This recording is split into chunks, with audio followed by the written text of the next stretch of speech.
नमस्कार, मैं हूं जूली। आप इस वक्त देख रहे हैं द इंडिया टॉप। बिहार में 2 विधानसभा सीटों पर उपचुनाव होने की घोषणा हो चुकी है। इसमें तारापुर और कुशेश्वर स्थान का नाम शामिल है। इसके लिए 2 दिन बाद यानी कि 1 अक्टूबर को अधिसूचना जारी कर दी जाएगी। 8 अक्टूबर तक प्रत्याशी इन सीटों से चुनाव लड़ने के लिए अपना नामांकन करा सकते हैं और 30 अक्टूबर को इन सीटों पर वोटिंग कराई जाएगी।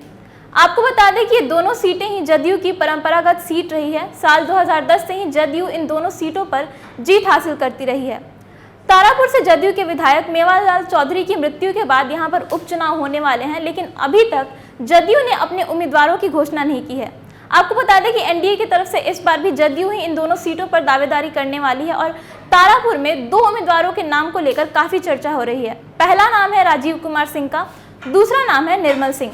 ये दोनों ही कुशवाहा समाज से आते हैं, तो इन दोनों में से किसी पर भी जदयू अपना दांव खेल सकती है। इन दोनों में से किसी को भी वो मैदान में उतार सकती है। साल 2010 से इस सीट पर जेडीयू का कब्जा रहा है। उसके पहले 3 दफे लगातार इस सीट पर आरजेडी के शकुनी चौधरी चुनाव जीतते रहे।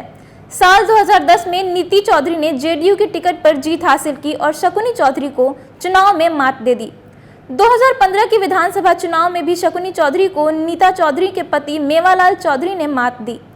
पिछले विधानसभा चुनाव में भी मेवालाल चौधरी ने आरजेडी उम्मीदवार दिव्य प्रकाश को हराया था, लेकिन मेवालाल चौधरी और उनकी पत्नी नीता चौधरी अब इस दुनिया में नहीं रहे।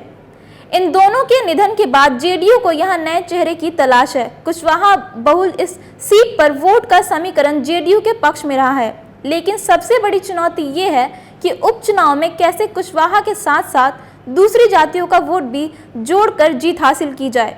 तारापुर विधानसभा सीट से जदयू उम्मीदवार चाहे जिसे भी बनाए, एक बात बिल्कुल तय है कि इस सीट पर पार्टी के उम्मीदवार कोई कुशवाहा समाज से ही आने वाला होगा। फिलहाल राजीव कुमार सिंह और निर्मल सिंह को लेकर चर्चा गर्म है। इनमें से किसी को उम्मीदवार बनाया जा सकता है।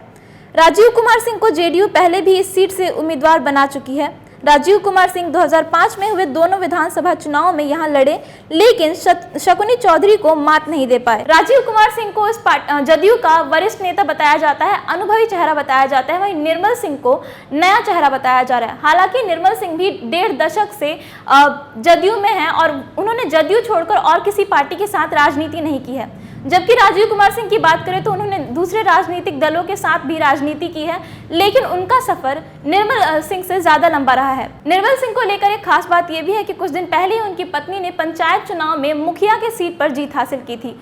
तो अब लगातार ये कयास लगाए जा रहे हैं कि इन दोनों में से किसे आखिर जदयू तारापुर सीट के लिए उम्मीदवार चुनने वाली है। ऐसे में कुशवाहा वोटों के साथ दूसरी जातियों का वोट कैसे जेडीयू अपने साथ जोड़े, इसको लेकर भी नेतृत्व फैसला करेगा। सियासी जानकार मानते हैं कि निर्मल सिंह न केवल लव कुश समीकरण बल्कि वैश्य और स्वर्णों के बीच भी खासे लोकप्रिय हैं।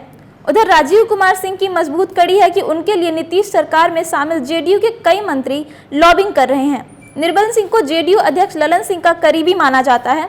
ललन सिंह मुंगेर लोकसभा सीट के ही सांसद हैं, लिहाजा इस सीट पर उम्मीदवार का फैसला होने में उनकी महत्वपूर्ण भूमिका मानी जा रही है। तो अभी तक जदयू ने यह साफ नहीं किया है कि वो तारापुर से उम्मीदवार किसे चुनने वाली है और ना ही कुशेश्वर स्थान पर उसके उम्मीदवार को लेकर अभी तक कोई साफ बयान आया है। लेकिन तारापुर से ये माना जा रहा है कि राजीव कुमार सिंह और निर्मल सिंह में से किसी एक को उम्मीदवार बनाया जाएगा।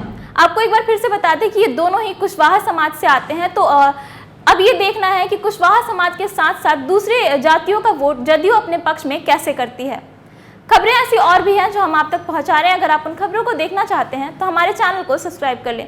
अगर ये वीडियो हमारे फेसबुक पेज पर देख रहे हैं तो पेज को लाइक और फॉलो जरूर कर लें। धन्यवाद।